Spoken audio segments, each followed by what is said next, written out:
So the seminar is primarily supposed to be in person, but there are few students who have joined remotely.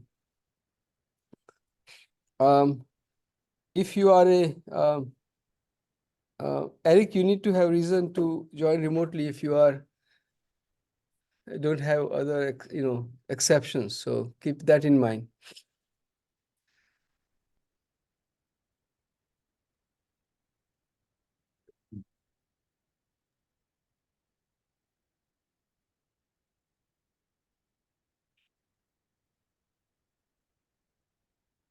So Kunal, just before we start, so we are currently in my group about 20 students, 14 PhD students. Nice. Revati. Yeah. After her internship, I think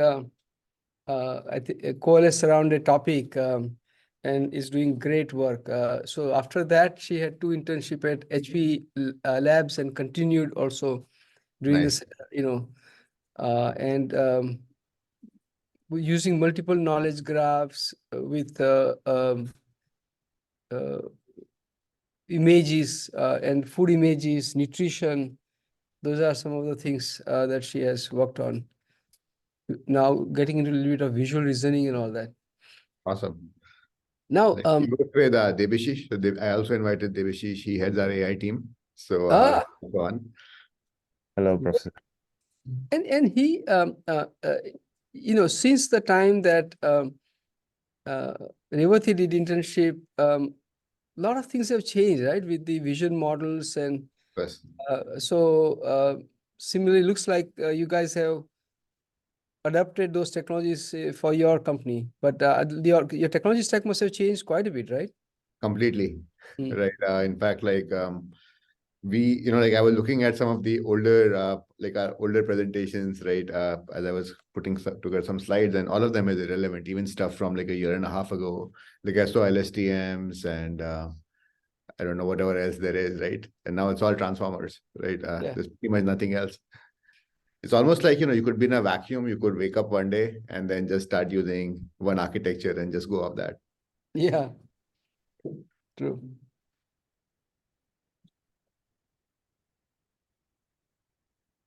Oh, so it is time.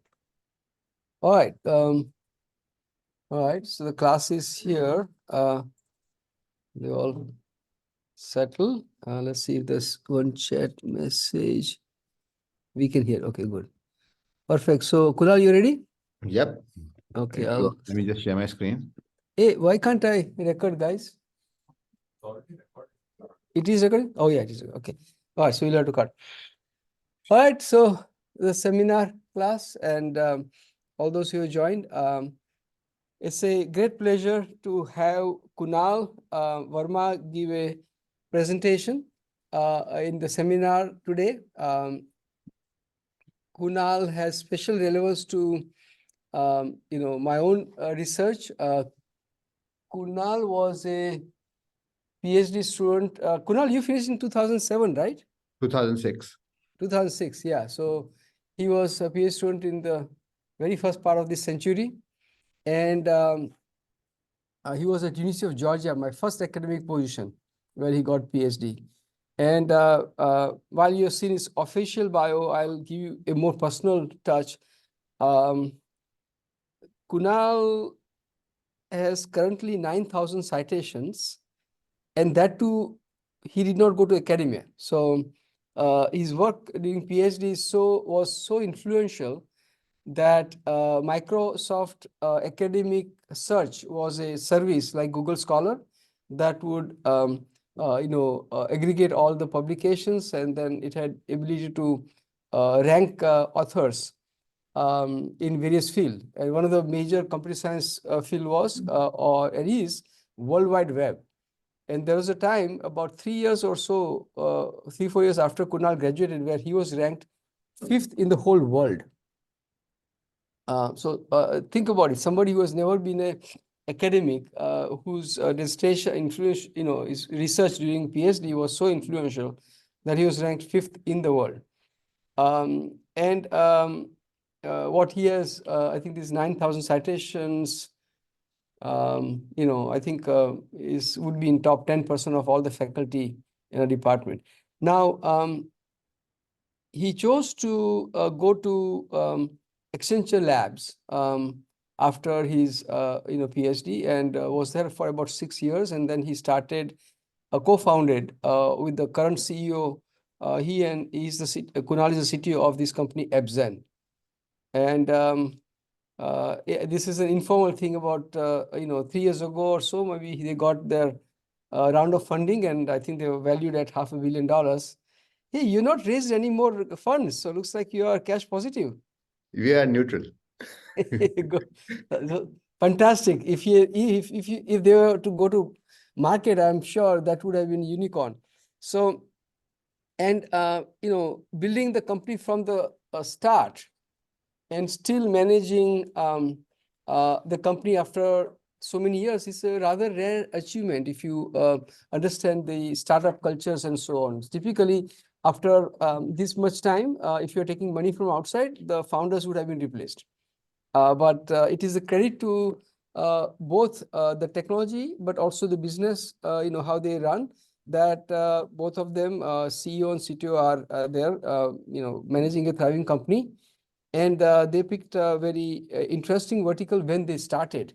Now, and they had one or two competitions, but you'll learn more about it. I don't need to repeat that. What is special to me is that Kunal has continued to, kind of maintain relationship with the Gurukul, the alma mater. Not too long ago, when I moved to start the AI Institute in 2019, Kunal and the 6 of my students had transferred with me from the previous university.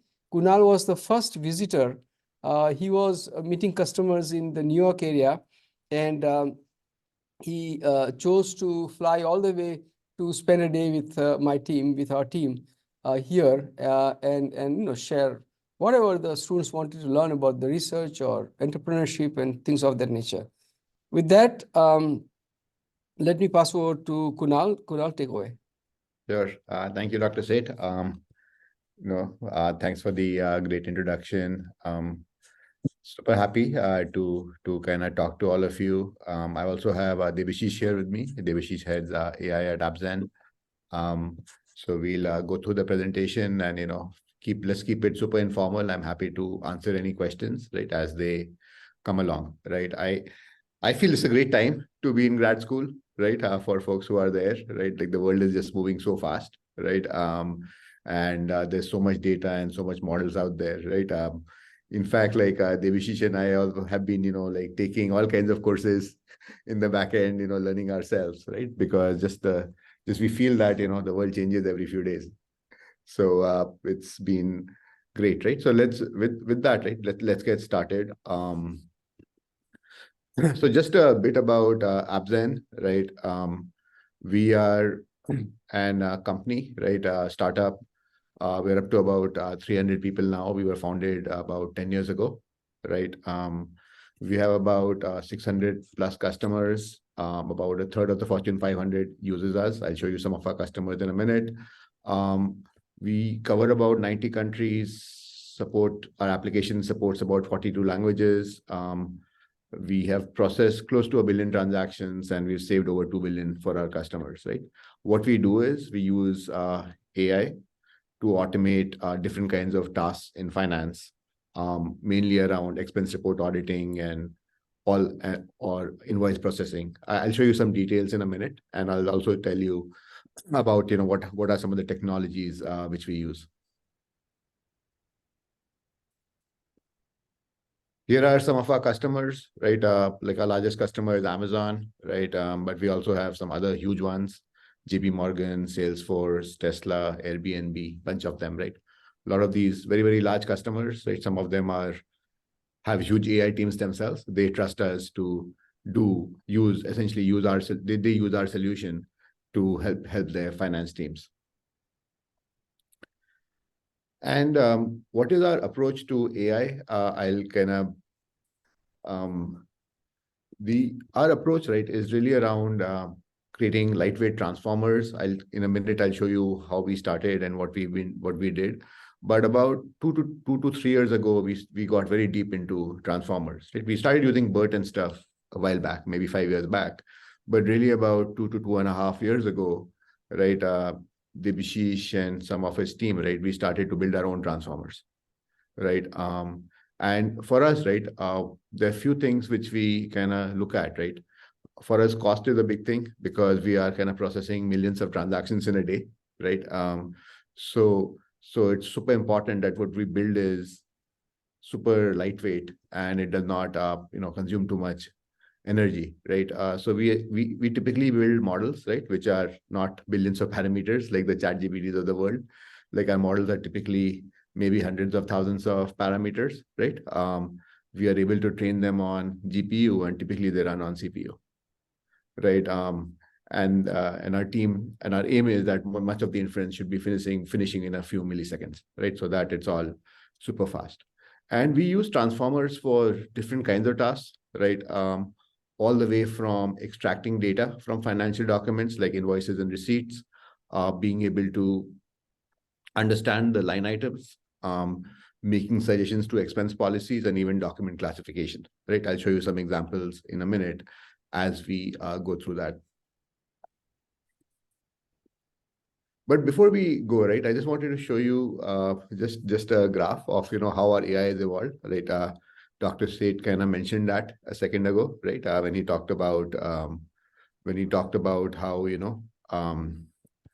what we used before, right? So when we started with a lot of ontologies, kind of coupled with some NLP, right, to be able to contextually understand receipts, right? And then we started evolving from about 2014 to 2021, right? Then slowly, as we got more and more people who were like Debashish, who joined our team at some point, right, who was good in deep learning, we started using more and more of deep learning over the years, right? LSTM, CNNs, different kinds of models, right, to solve different problems, right? About 2.5 to 3 years ago, right? We started following transformers really well, and then we introduced transformers into our product. At that time, we were building a new product called accounts payable, autonomous accounts payable. We actually just built that completely ground up on these lightweight transformers, which I was talking about.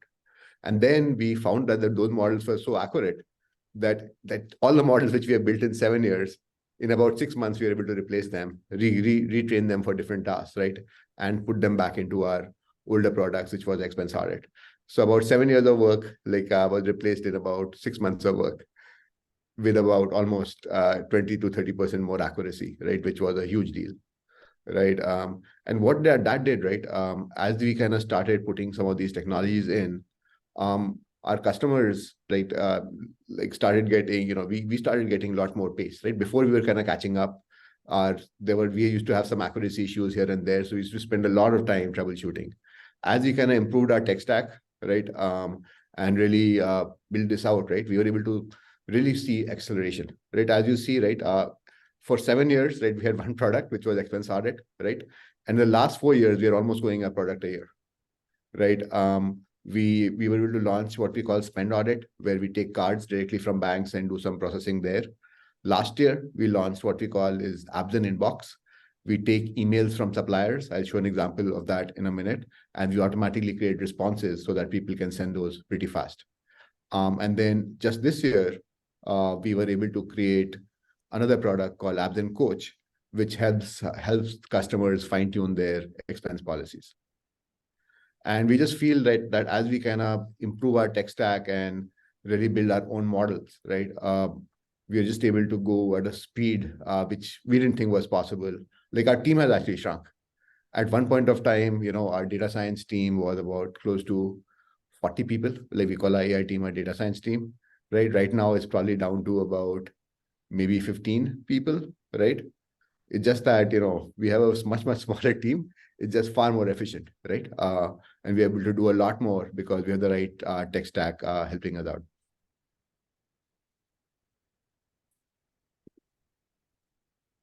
So let me give you some examples, right? So one of the things which we do in expense audit, right, is we try to find needle in a haystack, right? So what happens is customers, right? Our customers have expense reports, which they will submit into different kinds of expense reporting systems. Like there are different ones such as Concur, Chrome River, Oracle, right? Where they can submit these expense reports. And these expense reports, we have integrations with all of them and they flow into AppZen, right? And what AppZen tries to do is tries to figure out, is there any spend in there, right? Which is not allowed, right? Or and a big part of that, right, is really being able to understand, hey, what is in that spend, right? And that is one place where we use these transformers, right, to really understand these line items. And like our first approach, right, was just to look for some keywords, right? Some keywords here and there. For example, the word spa or massages or, different kinds of things, upgrades and stuff, right? But what happens is the context matters a lot, right? So here, if you look at this is, an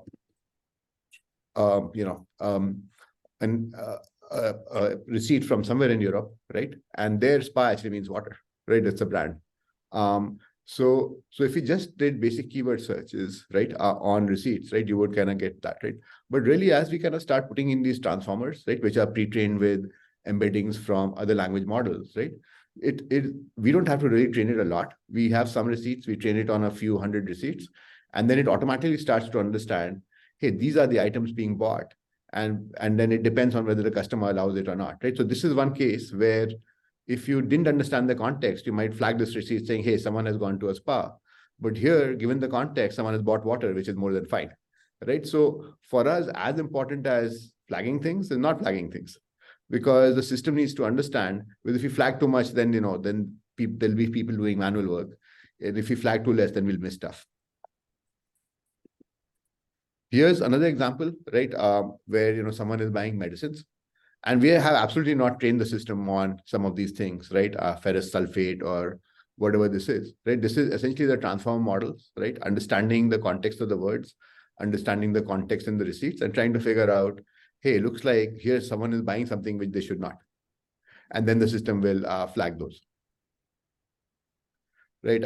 And the power, right, really comes from, like, if you look at some of the GPTs and stuff, right, I'm sure some of you have already worked with them and you understand them more than I do, right?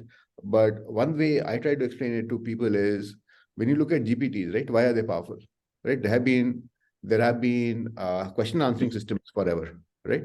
But what I feel is powerful about them is that they can answer questions they've never seen before, because essentially the attention mechanism is allowing them to correlate a new question with the question it has seen before, right, using a multidimensional vector, and come up with answers, right, which it hasn't seen before. Again, using the decoder is kind of going through those multidimensional vectors, finding those correspondences and making answers. So we are able to get the same thing, right, multilingually, right, across different things, right, and essentially, like, you can buy a personal item in pretty much any place in the country, any place in the world, we'll find it, right? And we find it not by training it and knowing what personal items is. It's really, what we are doing is we are training our models, our lightweight transform models, with some words, right, with some examples of receipts and some things that people cannot buy, and then the rest of the magic just happens automatically.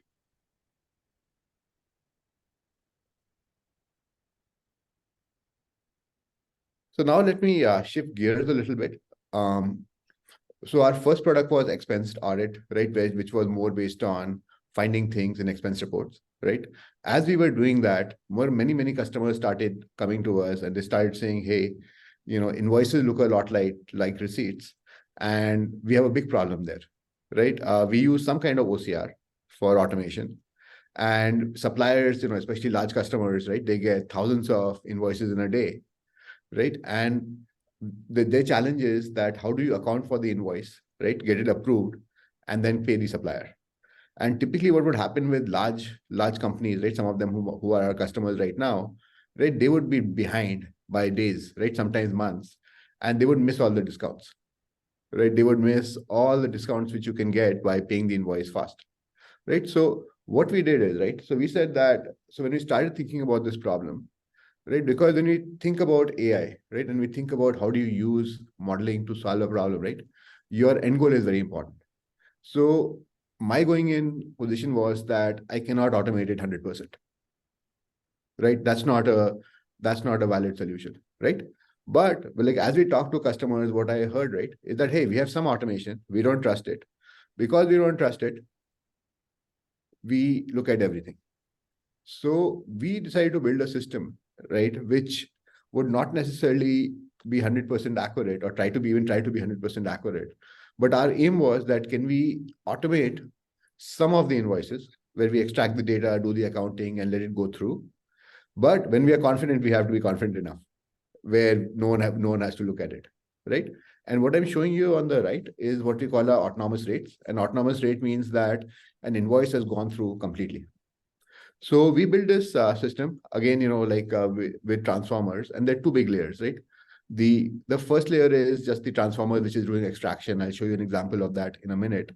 And on top of that is a learning layer, right, which does two things. One is it keeps on retraining the models. And second is it figures out where it's confident and where it's not. We call it a Zen layer, right? So those two work together. And what you're seeing, right, like the system being like from the time, we started the system, this probably about a few months ago, essentially the autonomous rates keep going up. Like our volumes have been going up, but the autonomous rates have also been going up without anyone making any code changes. That's just a model just learning and going on its own. Did anyone have a question? No. No, we're fine. Okay, cool. I'll keep going. So here's an example of extraction. Devashish, do you just want to quickly take us through this? Yeah, sure, Kunal. Thank you.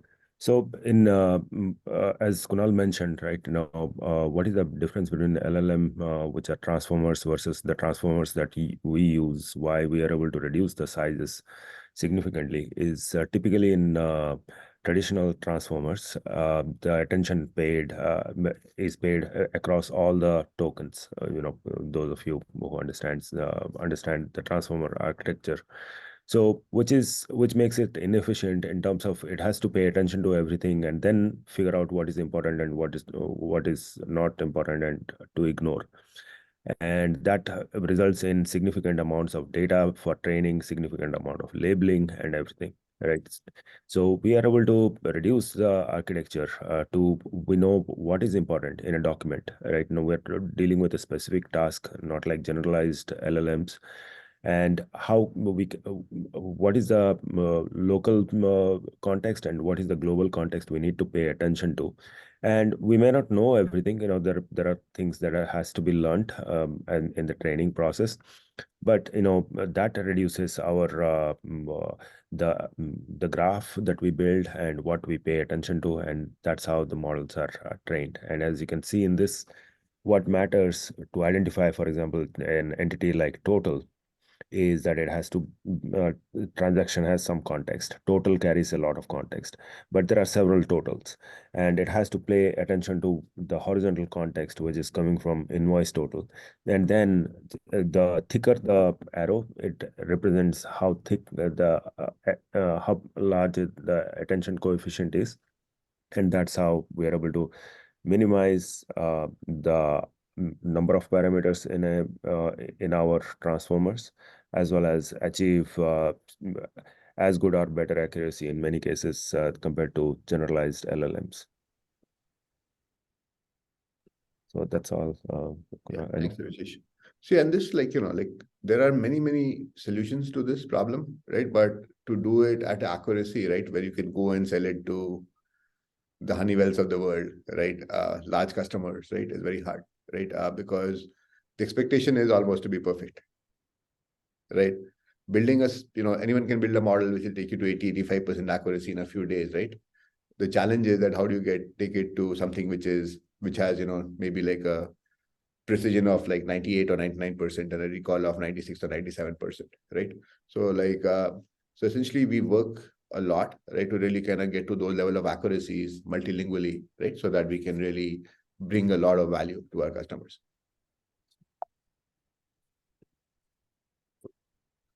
So here is another problem, right? Which has been traditionally in accounting really, really hard. So this is called PO matching or purchase order matching. So typically what happens is when companies want to buy something, right? Not all of them, but many of them, they issue to their suppliers what are called purchase orders, right? And a purchase order is essentially their view of, hey, I'm buying this. In this case, it's some jacks and whatnot, right? Triple jacks, and this is the amount, right? And they give it to the supplier, and the supplier will independently send an invoice. And in most cases, right, the descriptions are similar but not the same. In some cases, it could be similar, like very, very different. In some cases, it could be close, right? And this is another place where we found that being able to understand the context using the transformers and use that for matching, right, has tremendously improved our accuracy. We are actually able to match about 70 to 80% of the POs with almost 100% accuracy, right? Which has helped us, really bring this automation to the customers.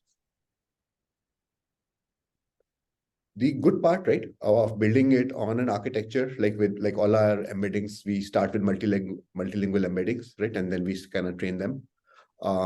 Is that they're all multilingual, right? So here are some examples, right? On the top, there's an invoice from Germany, right? We have almost the same accuracy in Germany as in India, in UK, US, right? Some of the Chinese languages, right? Because we've kind of built this with these multilingual embeddings, and the system has very good understanding. We have to spend some time teaching it taxes, right? Because the taxes are different in different kinds of countries, but it is able to deal with all of those.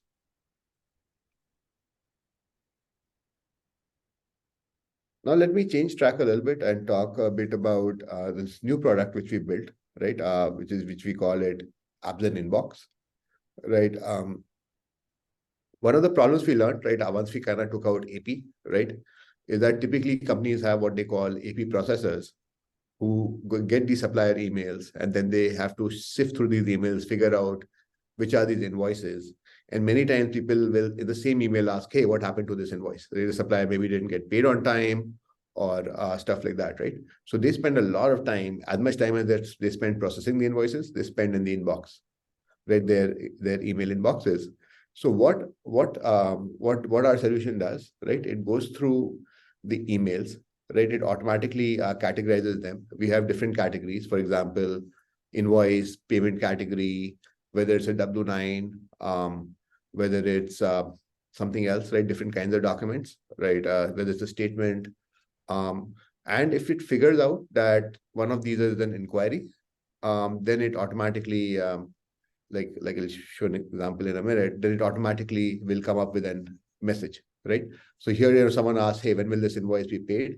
And our system will figure that out, figure out the response, query our different systems, and come up with the answer. So this actually saves like the teams which we've given it to, right? We released this product about 4 months ago. We've already sold it like 10, already sold it to 10 large enterprise customers. That's the fastest we've ever sold anything, right? And it's just going out very fast, right? I mean, we actually, even though we call it GPT powered, we actually barely use GPTs here, right? It's still our own transformers doing most of it. It's just the final response for which we use the GPTs, right? Everything else, the categorization, the document classification, or being able to extract the data, the appropriate data, being able to query our system. That's all our models. And in the end, we use the GPT to come up with a nice reply so that people can send it to the suppliers.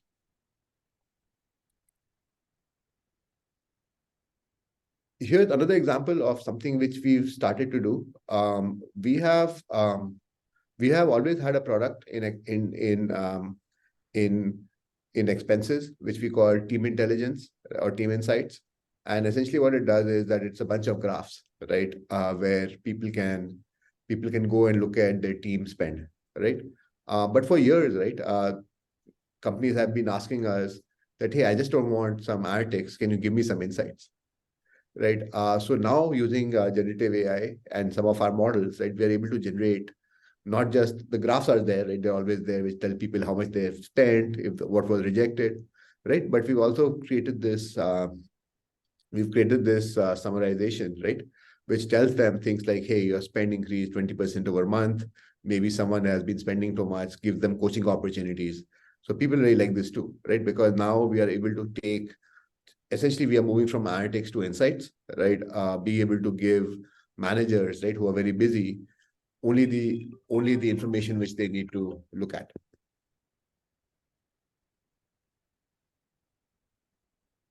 And then this is like something just hot off the press, right? We've been working on this product called AppZen Coach.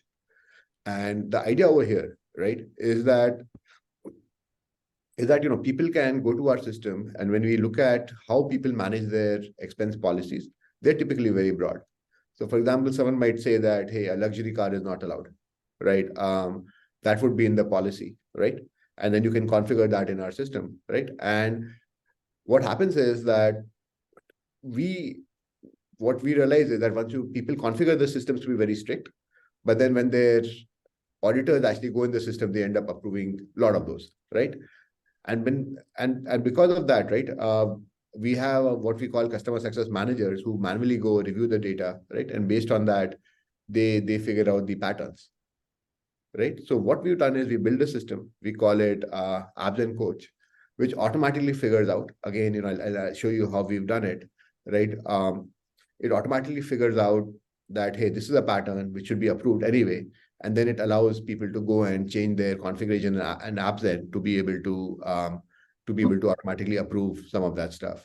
So, And Kunal, like this example, if you have enterprise lane, you pick any car, and they sometimes or recently somebody who asked for standard car got a very large SUV, luxury Correct. SUV given because they had no other car. Exactly. So the payment is still not for the luxury car, but the car given is luxury car. How do you factor that kind of thing in? Exactly. No, that's a great example, right? Because what we see is that, people will go to rental cars and, they may be charged like a lower class, but they get something else. And before we used to market, right? But now with the attention mechanism, right, we figure out, hey, what is actually being charged, right? The system has been trained for some of those instances, right? And then it will let you go, right? So yeah, we do a lot of that, right? And essentially what this is doing, right, is that it is allowing you to find even deeper patterns, right? Because companies may just put very, very broad things, and then they have people who are looking at those, right? And the question is that how do you kind of build a system where you can really do this, right? So here's an example. So, and the way we build this, right, is this is again, using transformers. And what we're doing, right, is we're taking all the data about that expense, right? Whether it's the data from the card transaction, any data which the employee might have entered, right? Anything on the receipt, right? And essentially we create patterns and we look at their previous, we create the vectors and then we look at the actions, right, which have happened on those on those representations, right? And then we end up creating these patterns, right, or these clusters. And for each cluster, we know that typically they are approved or rejected, right? So going back to the example which you mentioned, right? If it figures out that every time, like the class charged, right, is an SUV, right? But the class, maybe the class driven was maybe a Mercedes, right? So once it figures it out, it's actually going to put that in one of these patterns, and it figures out, hey, that is typically approved. Then it'll make the suggestion to approve it. So we are combining kind of the attention mechanism so that the system is automatically figuring out, hey, what are the things to pay attention to, the actions of the people who actually approve and reject, and then based on that, the system is making the suggestion.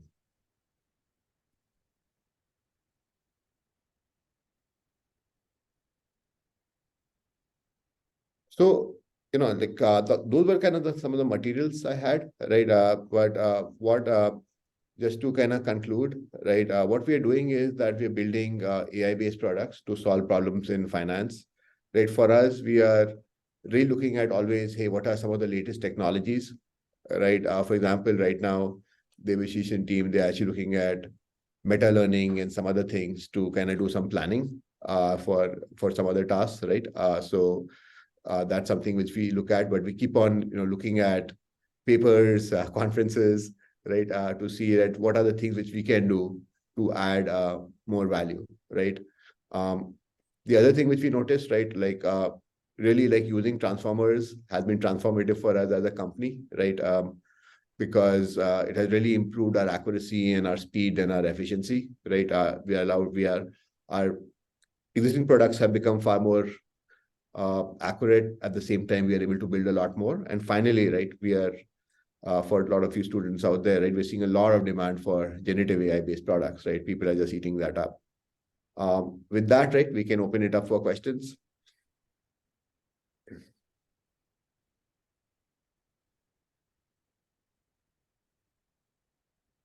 All right, students, questions or other participants?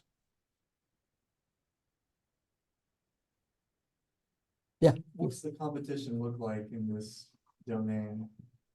What other companies, or is there fear that other companies might be doing something similar? Yeah, Kunal, if you heard, what is the competition? Yeah. Who are your competition? And maybe if you can even beyond just the business answer, maybe say anything about your technical approach and how you will be competitive.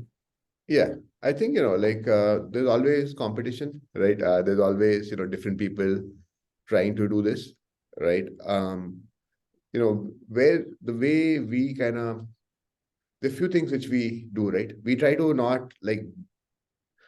go very deep in a domain, right? So what you see, right, is like, for example, there are a lot of people who just do extraction, right? You can, give an invoice, you'll do some extraction, right? But they don't do the end-to-end processing, right? And really to build a solution which can sell, right, you have to kind of do it end-to-end, where you can give something which people can plug in, right? And they can do that. So that's one way in which we differentiate, right? We kind of go very deep in a domain, right? We look at, and the deeper you go, the more sub-problems you find, right? And the more sub-problems you find, the more technology you can add, right, to solve them. I think that's one. I think the second, right, at this point, we process close to 1 million transactions a day, even more, right? On a good day, maybe a couple of million transactions, right? So the data which we have, right, which we use to just keep on retraining our models is tremendous. So there's pretty much very few people who have that kind of data, right, to be able to retrain the models. And third, right, the way we are kind of using these transformers, especially our own models, right, give a lot of agility and accuracy, right, which is hard for other folks to have. So I think those are like some of the things, like just from a competition perspective, like the big guys, like the SAPs of the world, who are trying to do some stuff, like but so far, right, I mean, nothing comes close to us. Because see, we are still a smaller company, right? And we are working with, the Amazons and the JPMCs of the world, right?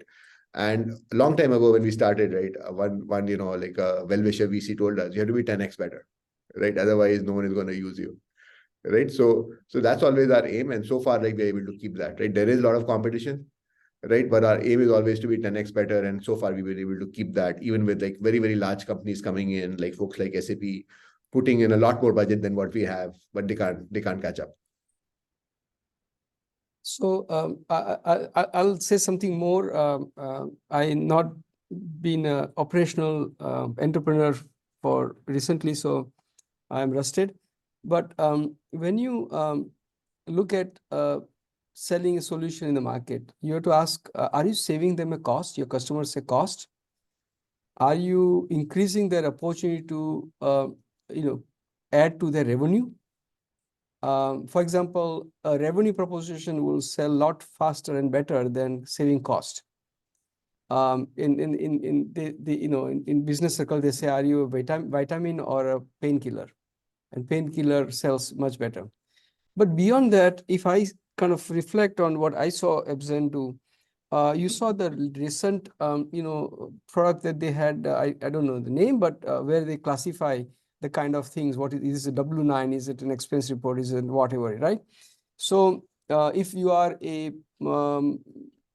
you have a team of 30 people or 40 people in your company just managing this kind of part of financial stuff, and you improve their productivity by 300% or make them 3x productive, by what you are adding to your thing, in addition to simply or that you are helping. That one of the things that AppZen is doing is this policy aspect. So it's not just accurately processing an expense report, but also dealing with the policy. And if you change the policy, let's say you go and change the spec, and then everything else is taken care of. You don't have to change your coding to now adhere to a new policy that you have constructed. So policy may be about when do you allow employee to take business class flight. So some companies have had rule that if your flight is more than 7 hours long, you could fly business because otherwise you're too tired or whatever it is. Now, if policy may change, saying the times are rough and we are not going to allow that, it should be seamless and very low pain activity for the customer to really adapt to those things. So in the sense of how easily you can be integrated with the existing processes of the company, how you could be less disruptive, how you could be more productive, all these questions you have to ask. And for that, how do you continue to extend your product? That becomes value. That becomes the basis for doing the things. But Kunal, please add if I missed out on. No, I think you did a much better job than I did. So that's great. Yeah. I mean, I didn't, go into, what our product does a lot, right? I try to keep slightly lower given the audience, right? But, but that's what we do, right? Typically, see, before us, right? Before AppZen, people used to, like when we looked at expense audit, right? People would do random sampling, right? They would, because they didn't have enough people to look at everything. So they will look at 10%, 15%, right? Manual randomly and maybe find something, right? So typically when we go and sell at a customer, right? What we do is we do a POC with them. We say, okay, give us all the invoices you approved, rejected, right? And we will just run our system. No one will touch it. You guys look at the results, right? And what happens, right? And even at large, large accounting companies who are like really who go and do this at other customers, find stuff, right? Even over there, we typically find so many things which they approved, right? That they literally buy it the next day. Because like the enforcement is they have a Word document, right? Where they write some policies, this is not allowed.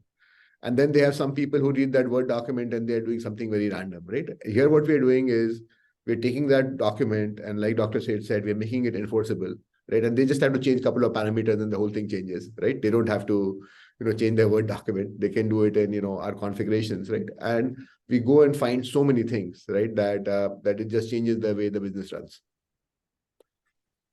Kunal, earlier people used to have to change the configuration of the system to to basically implement the policy. Nowadays, given that the ChatGPT of the world can read a PDF document and incorporate that at the time of prompting, how does that change? Is this something that is relevant to what you do? Yeah, I mean, we've been thinking about that, right? I mean, whether, we can do, that's why the coach is kind of doing that, once you start with the initial configuration, right? The coach can just keep on, helping you change the thing, right? So that was our that's our answer to that, you start with some basic configuration, right? And then as you learn, as you kind of go interact with the system, approve stuff, reject stuff, the coach will come and tell you, hey, change this, change that, this is what you should be doing. Right? So that's the way we are thinking about that, where you don't have to do too much. It just becomes, you start with something basic, right? We have what we call industry-specific configurations. You start with those, and then very quickly, right, within a year or within a few months, right, the coach will help you really configure your system. Yeah. I have a question for students. If you have any questions, just raise the hand. I have a question for Debashish. Debashish, well, it was a bit disappointing to learn that you were able to cut your team from 40 to 15. Where do my students go and get jobs if this is what continues to happen?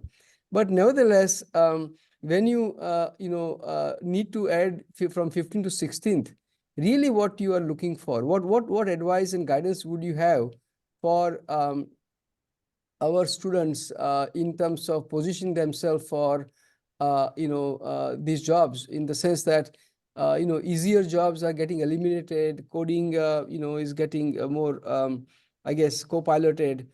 So what do you, what do you suggest them to, in earlier, older NLP techniques and all are no longer relevant. Earlier, older vision techniques are no longer relevant. With all that in point, if you had a cousin that was, in school, what advice do you give? I don't know, maybe Kunal can answer that better, but I'll give my take, right? What I'll specifically talk about what we are evaluating candidates on, right? With the advent of GPT, even before that, even 5 years back, many of the new graduates uh, are primarily users of a model rather than understanding the depth of the models. If can the when we bring in a data scientist, we are required to, Kunal challenges us to go deep and modify architectures and invent new ways of doing things, innovating new ways of doing things, right? So that's where I would say, understanding the depths of the concepts of the architectures, network architectures, problems that the architecture can solve. Problems have remained the same over last few decades. It's just the methods have changed, right? How these new methods are better than the old, that kind of understanding is also needed. And a lot of our work is end-to-end. So machine learning and software coding side, as well as understanding of the system design, AI, AI ML system design. That's what we are looking for. Maybe Kunal can cover. Yeah, I think, like a couple of things to add there, right? The way I feel, right, is that,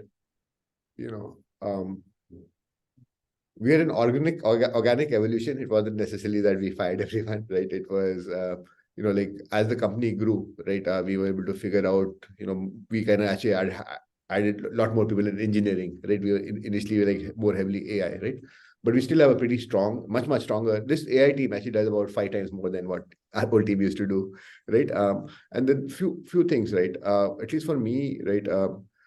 I think when we look at a lot of people get excited about GPTs, right? And I see a lot of people who would just want to do prompting, right?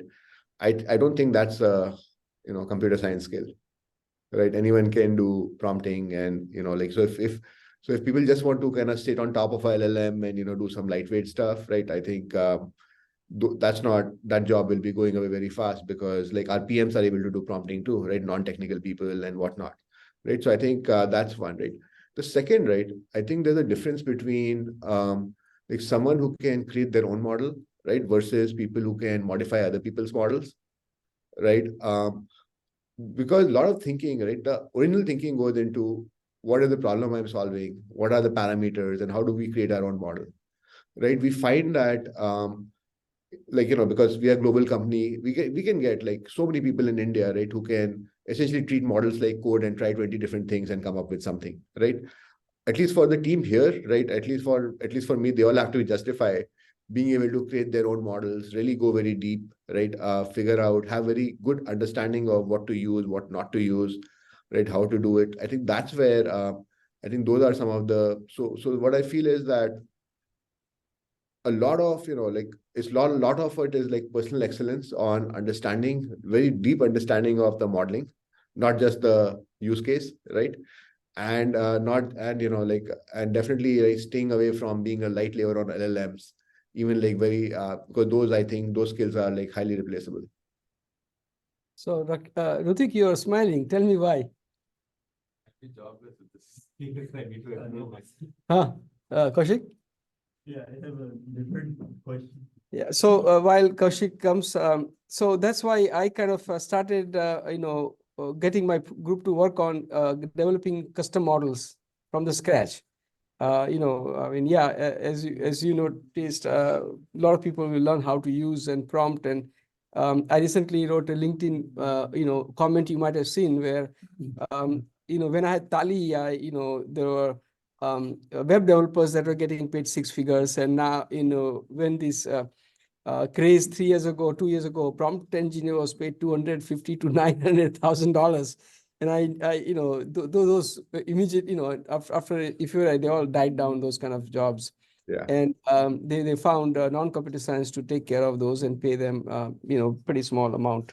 And that's why for AI student or computer science students to really get the 200,000 plus package, they really need to implement, know how to implement things from the scratch, and really have the deep understanding of where you go to do what, to actually build a better and powerful thing. The other thing is that company like you can't afford really to use OpenAI API and pay them hefty money for every transaction. You have to really control the cost and have your own stuff. So you need to be able to build your own models and deploy it. So those are things that are necessary. Yeah. Hi, Kunal and Debashish. That was a great talk. I'm one of Dr. Sheth's PhD students. I had a question about the company's evolution. 7 years of work you replace in 6 months, and then you show a chart between 2014 and 2024 where you keep adding services. I am quite flabbergasted by the agility of your software development infrastructure to be able to do this. There's one thing to build AI models by tweaking the nuts and bolts that we just talked about in the last few minutes. But then to adapt that into your systems level details, could you, I don't know if it's proprietary or something like that, but I have not seen any other company manage this kind of addition of service or extensions with that pace. So I think there are a couple of things, right? Because we learned a lot, right? Because initially, many of our, of our AI team, right? They were writing a lot of code, right? They were spending a lot of time deploying the models. They still have to do some of that, right? But we kind of built a very strong layer, right? Where it becomes almost a 5-minute job to deploy a model, right?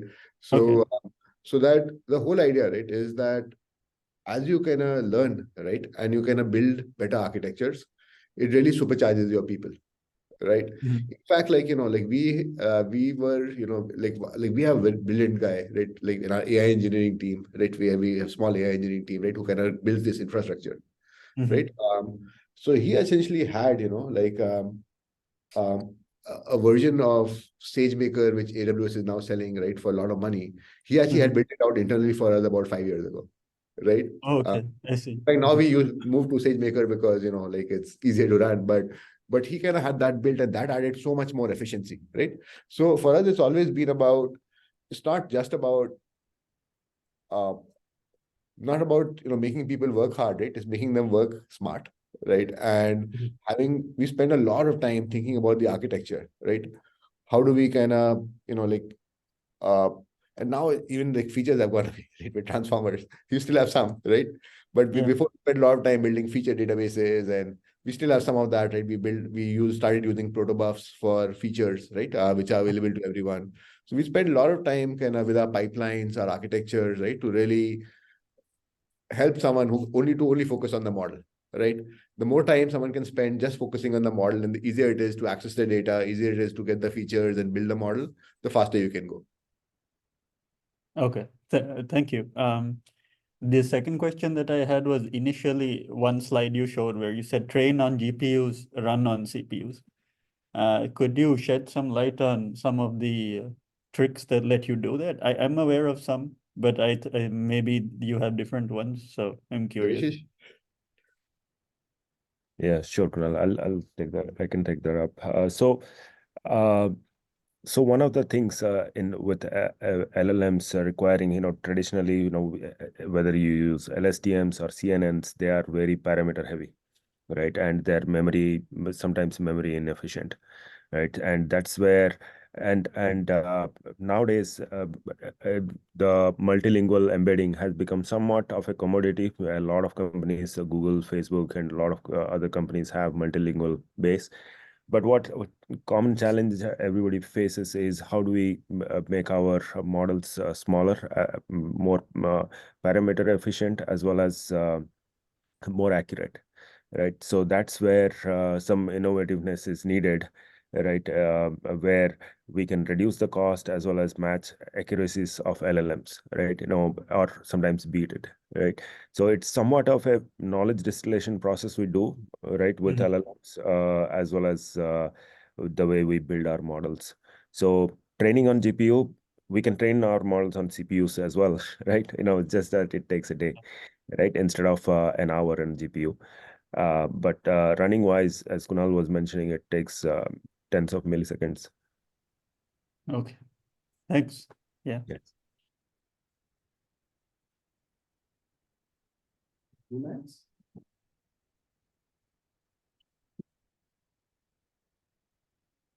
All right, so I think I don't see any more questions. Thank you very much, Kunal and Devashish.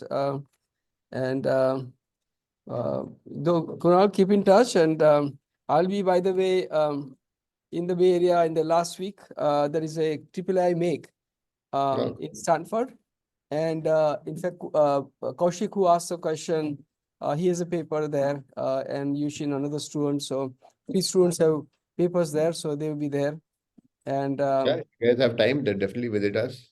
if you have, yeah, maybe they can, if you guys have interest or in time, maybe it makes sense, they can stop by and Yep. see this super efficient team or something.